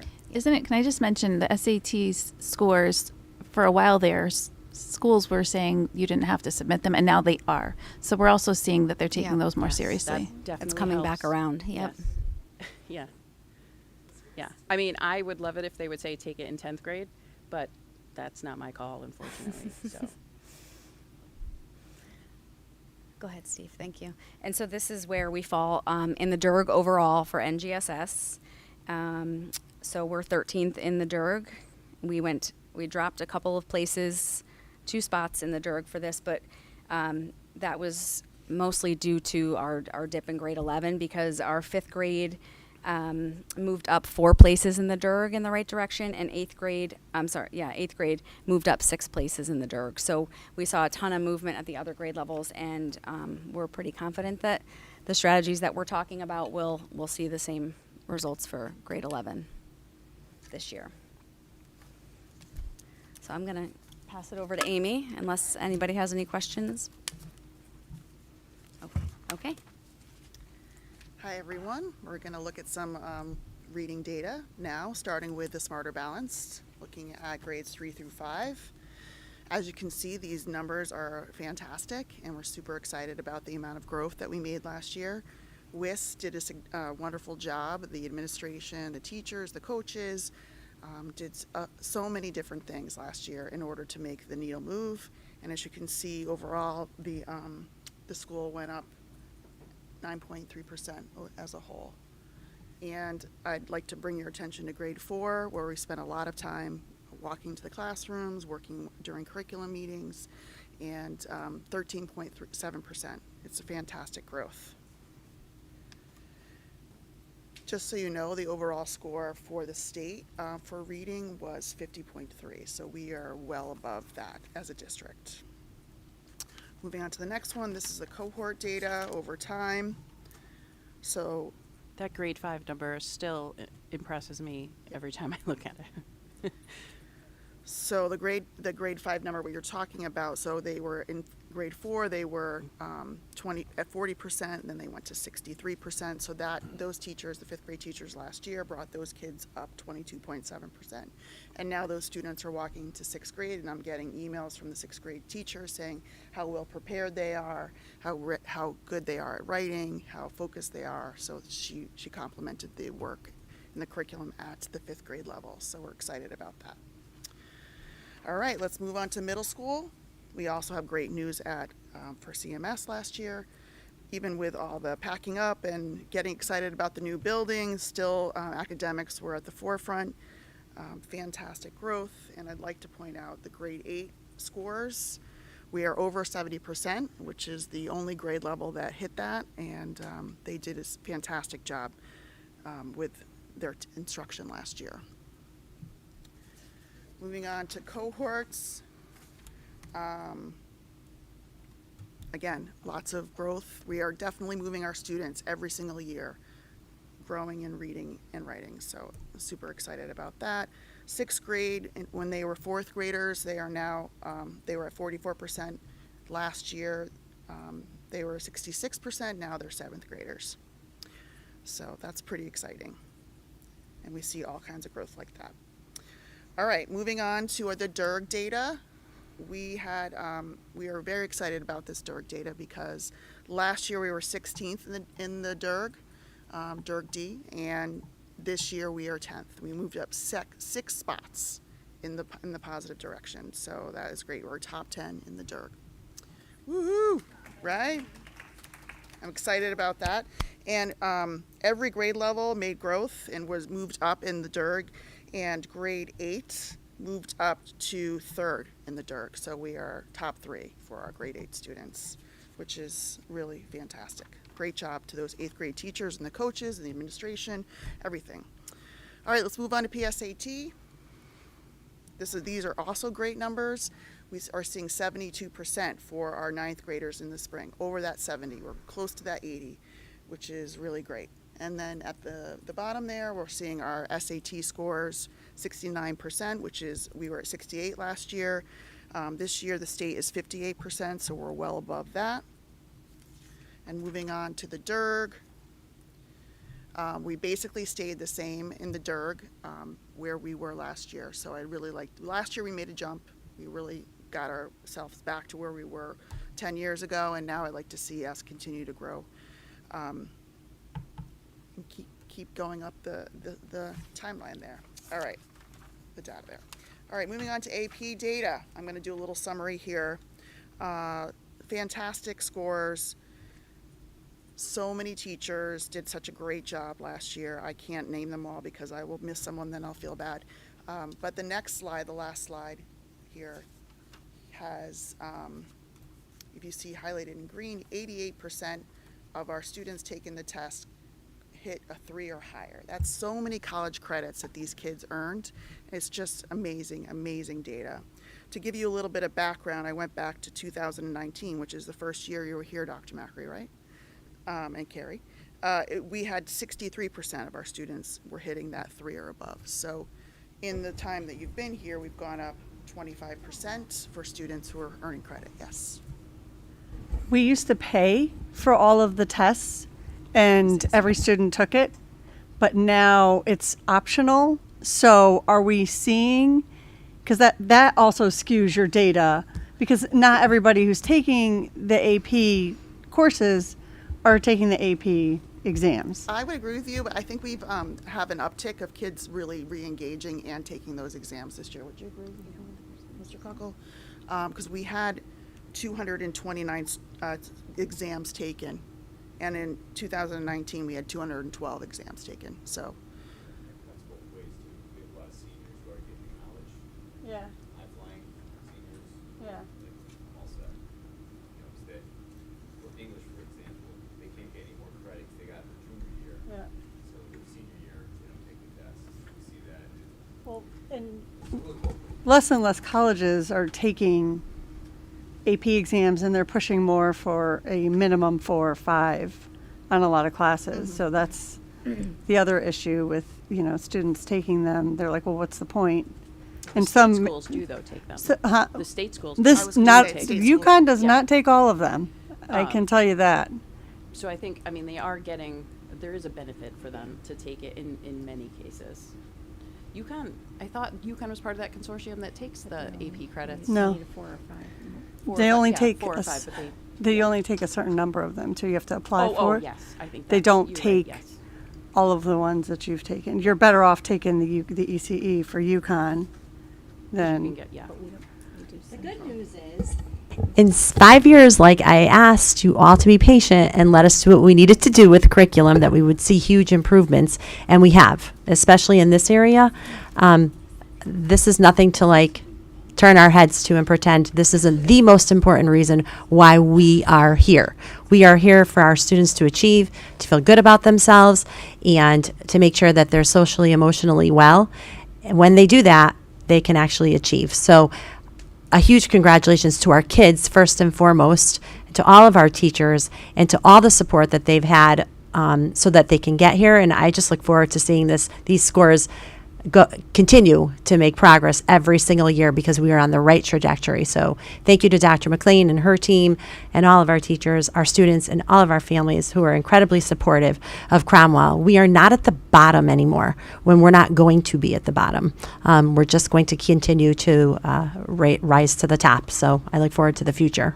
I also want to say that normally we would have our principals present this data, but in the interest of time, we thought we would kind of get through it with Julie and Amy. But there has been such an incredible partnership with the curriculum and instruction department and our principals. They have been such an incredible presence in their buildings in terms of supporting student achievement.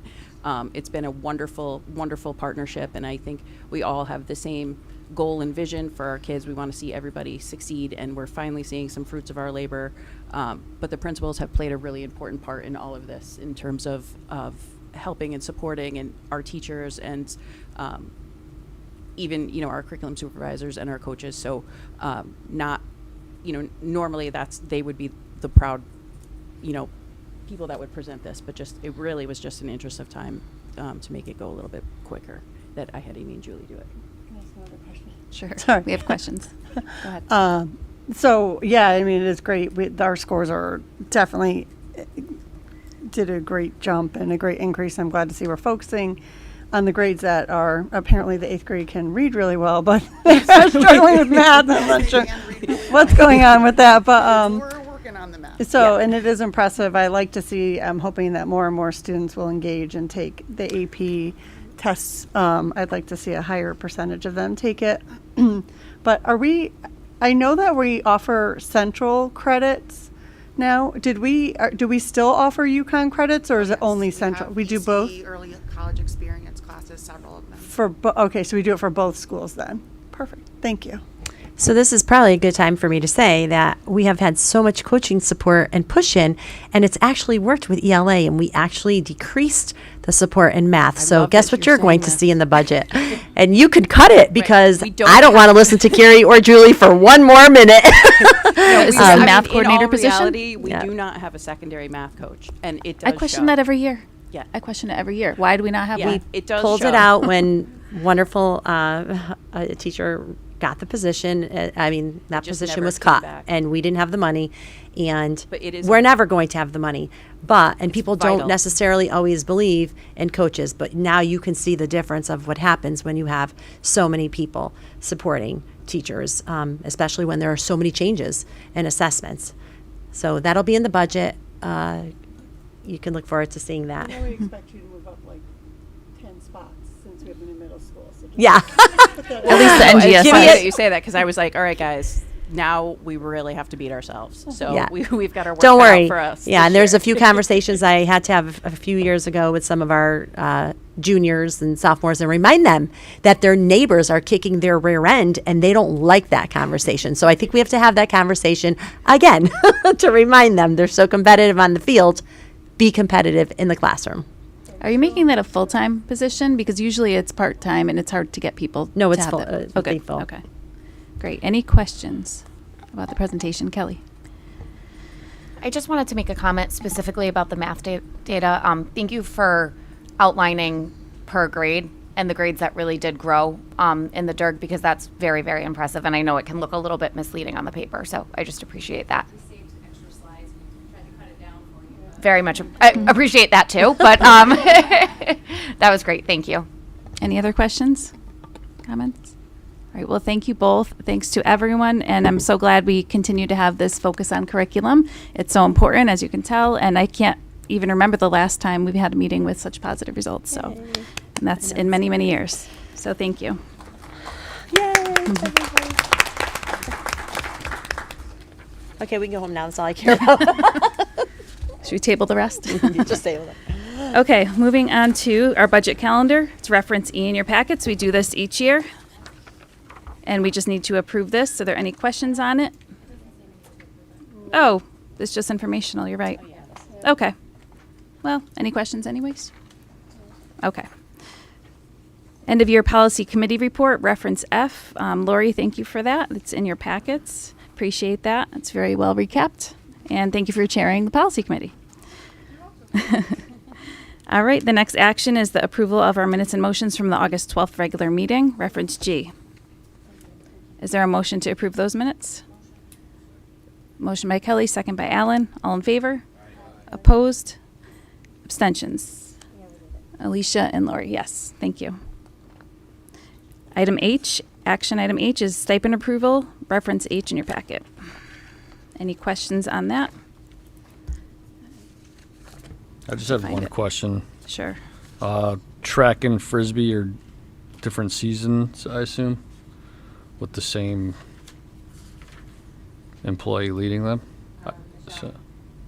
Did you hear that question? Do you want to come on What up? was- He had a question about track Actually, and Andrew could probably ultimate answer. frisbee. Yeah, Are they in the Frisbee same and track. season? They're different seasons, I hope, right? It's just a club, so. Oh, right. Is he gonna be able to devote enough time to that? Okay. Okay, very good. Thank you. Is that popular with students?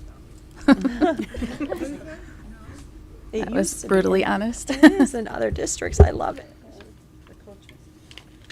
Any other questions on this? Catherine made a motion, unless there are other questions. Second by Matt. All in favor? Opposed? Abstentions? Stipends are approved. Informational Human Resources Personnel Activity, reference I in your packets. There are a lot of new hires, as you can see. A few resignations. I don't think we have any retirements. And then we have some openings listed. Any questions for Ms. Tomorrow? Okay, we'll move on to principal reports, reference J, K, L, and M. Anything there? Okay, board committee reports. Policy committee, none. We canceled this evening. We'll meet again at the next meeting, or is next meeting facilities? But if you need policy first, because we missed it. No? No, we're all, Okay. we are really Yeah. updated on policy. There was a lot of legislation that's come out. We're Okay. waiting for model policies to come out from Shipman. So until we have those, I think we're in a holding Updated pattern. on policy. Good job, policy that? committee. Yeah. Years. It happened. I know. But look how, aren't you proud of yourself? It's done. We're caught up until it changes again. Right, until we get the changes. Yeah. Facilities and Technology Committee, I have nothing there. We'll meet at the next meeting. Topics for future agendas, possible action to approve additional topics.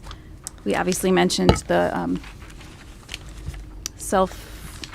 whatever it's called, the CABE self-evaluation. So we have that.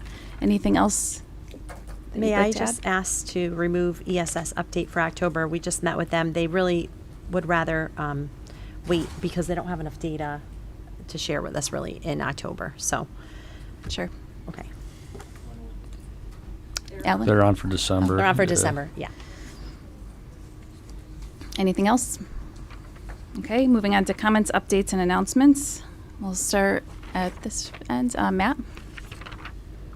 Yeah, just, there's a lot of times where Steve might be talking about something from the construction environment that it's his area of expertise, and I totally don't know. So I'm just going to say this from someone who's been in education for 20 some odd years now. When you see test scores rising like that, it's not something that happened because of something that was implemented a year ago or 2 years ago.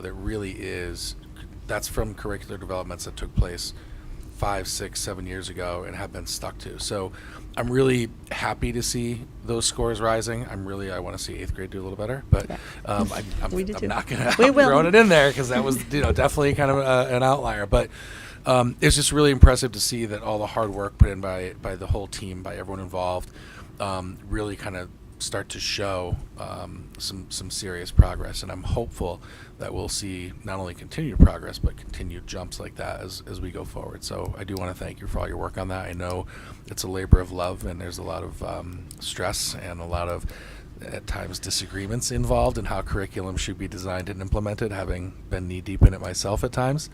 So I have a true appreciation for what you folks have gone through for the last couple of years trying to get this in place and get buy-in from everyone who has to do it. I know as a teacher, I've been asked to make curricular changes that have not been met with with glee, let's say.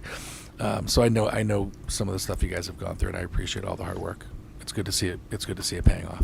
It's hard to get curricular buy-in, but I have to say that our teachers at certain times were doubtful, but for the most part, they were amazing. And then they saw results, and the trust just continued to grow. So success breeds success, and I'm just so proud of everyone for staying the course, and thank you all for continuing to support what we're trying to do here, which is make just Cromwell be the best town that it could be academically and in every way. So thanks a lot, Matt, for that shout out. It means a lot. Dr. McLean, I didn't mean to pass you over. Did you have anything you wanted to add? It does say and administrator, so just offering. Okay. Alan. Great. Kelly. Same. Okay. Lori. Anything? Catherine. Alicia. I just wanted to compliment anybody that was involved in the open house at the high school. I thought it was fantastic. You have some amazing teachers, really enthusiastic and excited to be doing what they're doing. So just super impressed. Students were amazingly happy. I live in a neighborhood where there's probably more kids than adults. And I talked to all of them about their first few weeks of school. And I don't know if this is normal in most communities, but kids are actually excited to go to school in Cromwell. So I thought that was pretty cool. So kudos to everybody that helped make that happen. I loved that we got to meet the new staff. Thank you for doing that. I don't know if other districts do that, but that was just really nice. And I will make a plea because I can't leave this meeting without asking this question. Dr. McEnroe knows exactly what I'm going to ask. If there would be some consideration of possible cell phone use during study hall, not in the hallways, not during class, but in study hall. I have to put it out there. I have to make the ask. Ellen, would you like to respond to that? Just during study hall. Just during study hall. All right. Thanks, Alicia. Steve? Just had a question. Really, we were looking originally at, grounds and infrastructure tonight. Was hoping to get an update on the gym floor at the middle school, primarily because a lot of parents are reaching out and asking why they can't schedule, other practices and things in there. So, Claudio, can you give an update on that regarding in the middle school, the middle I assume school you gym mean, floor? right? Yeah. Yeah, come up to the microphone. Any mic is fine. I've heard so many things about. I don't want to speak. Claudio knows better, so I'll let Think about settling. So, two things. Regarding the use of the gym floor by outside groups, we restricted everyone from using the middle school until November. It takes us ourselves, some time to get familiar with the building, all the nuances, all the equipment in there, even with all the training. We knew that as soon as you build a brand new building, everybody wants to use it. Nobody wants to use ECS anymore, and there's not enough of a gym over at WIS. And even the high schools has expanded some of its program that's taken up some of the time that normally went out to outside groups. So right off the start, we're intentionally not allowing, even if the gym floor was perfect at the middle school, we still wouldn't allow anybody using that gym. We decided November because we know that come November comes the indoor basketball season, so we didn't want to close it off. It would give us about 3-4 months for us to get familiar with the building. So there's nothing wrong with it right now as far There as is. use. Well, I know there's something wrong with it. As far as using it, we can still use it as a. Oh, yeah. As the school can still use it. Oh, the right? school is using it Okay. normally. We do know that there's something wrong with the floor, and the Newfield Construction is working on that. Yep. They're working with the flooring company, they're working with the contractors, and they're working with the manufacturer to try to resolve what the issue is. There's squeaks on the floor. That shouldn't be there. So we haven't accepted the floor in that condition. I wouldn't accept it in that condition. Not when we spend that kind of money on a brand new school. We're not accepting it the way it is. So they're working to resolve it. They haven't given us a solution yet because they're still working through it. But Yeah, again, understood. regarding the use, I bounced the basketball. One of the first things I thought was, okay, this squeak on the floor, does it deaden the ball? I can bounce the basketball on it and you wouldn't notice it. But when you walk it, you can hear the squeaks and it's throughout the floor. It isn't just in one spot. It looks great, but when you walk on it, it squeaks. So they're trying to figure out what the problem is. So I guess the only thing I would request is, if the whoever's scheduling people to use the facilities, if they don't need a basketball hoop, can we try to find an alternate spot for them? Like I know in the past, cheerleading has moved to the high school cafeteria and brought mats there. So if there's an option for the community to use different spaces, if we can try to shuffle around as best we can until we have facilities available, that would go a long way. On our end, we manage the use of the facilities. Now, our first priority is our students. Before we understand outside groups that want to use it. We The understand outside groups community are our groups. students as well. I understand, but I'm talking about the programs. So If programmatically, if our students have something programmatically in school, they have the first rights to it, but it is correct. It's all of our students who are using it. I do believe there's been an increase. I don't know for sure. There's been an increase in student usage in teams having longer practices. So I think that has been a little bit of a holdup as well. We need to look at other, ideas of how we can open up some other spaces for them. I literally just heard about it, I think yesterday, so we'll look into that. Steve, I defer to the district programming. I'm familiar with the conversation that you're bringing up, and that was one of the recommendations by that group that wanted to use the gym at WIS, was the fact that do cheerleaders need hoops? Because if they don't need hoops, they can use another gym or another space like ECS rather than WIS, so that group can use that gym. Yeah, I mean, there's like my daughter's cheering at WIS right now in the evenings. I mean, maybe they move to a different facility. It's not just students. I don't control the programming of the district, but we can look into it and see what options we have. Okay. And then I just have one other question for you, Claudio. The pavement at WIS, Yes. for the basketball area. I just want to remind everyone, this is just comments, updates, and Oh, announcement. well, I don't want to have this him. was an agenda topic. I know, but he that wasn't Claudio was prepared not for prepared it, so for, we can so- do it next month. If you want to hold your question until next No, month, I or think email him I mean, this separately. is a safety concern, so it's up to you. Go for it. So, Claudio, what's your thought process on the paving at West that the town completed recently? Do you think it's Completed. acceptable? It's not, it hasn't been completely finished around the edges to make sure there's no trip hazards. Okay, so just to make everyone aware, there is an issue that needs to be addressed there. That's all I was trying to do. Thank you. Thank you. I'll get right on it. Thanks, Claudio. You're welcome. And I just want to have everyone be aware that The CABE journal was handed out to you. I believe it comes to Lisa, and she brought it to the meeting for us. I would really urge you all to read it. I actually highlighted a lot of things within it that were important for how a board should be run, and I think it's important that we take time to read it. I'm also going to see if they can be mailed directly to homes so that we don't have to wait for the meeting. You do? Oh, some of them? Okay. Because Mr. Caruso said some of them come to the school, some of them go home. I do. If you don't, then can you email Lisa and she will get Nick? Okay, your address. Thank you. All right, we do have an executive session this evening, so good night, everyone. Thank you so much for staying. Is there a motion to go into executive session? For the purpose of, discuss a discussion concerning an attorney-client privilege communication related to the legal terms and conditions of the board's transportation contract. Yes, please. Thank you. Is there a second? Okay. And that's with the invitation of Mr. Butwill, Dr. McLean, and who else? And of course, Dr. Macri. Yes, let's take a 2-minute or 5-minute break.